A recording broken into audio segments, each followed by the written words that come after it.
Čau! Mēs esam Ilgstes 1. vidusskolas 7. B klases meitenes. Un mēs izdomājam, ka mēs atradīsim kādu vecu cilvēku, un to mēs arī atradām, kuram tiešām vajadzēja mūsu palīdzību. Mūsu misija saucās Palīdzēt kādam vecam cilvēkam! Un tā, tagad skatieties mūsu video. Tev, tur ir vecs cilvēks, kurš ņem malku. Varbūt palīdzēsim? Ejam palīdzēt! Jā!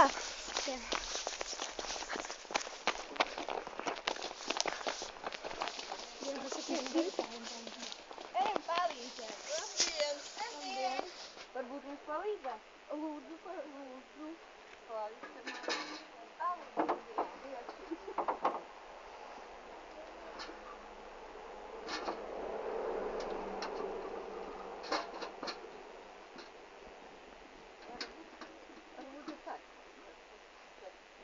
Tā, nu pietiek.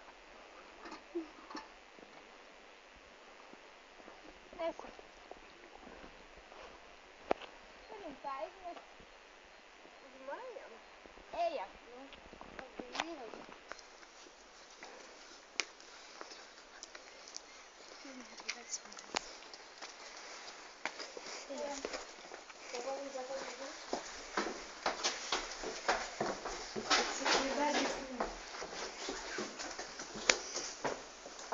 Paldies par lūdzu. Lūdzu! Uz mājām. Labi, mēs nu iesim. Labi. Nu, tak Nu, vārds mēs izpildījām mūsu slepenā misiju. Un tā mēs pa īstam palīdzējām vecākam cilvēkam. Atā!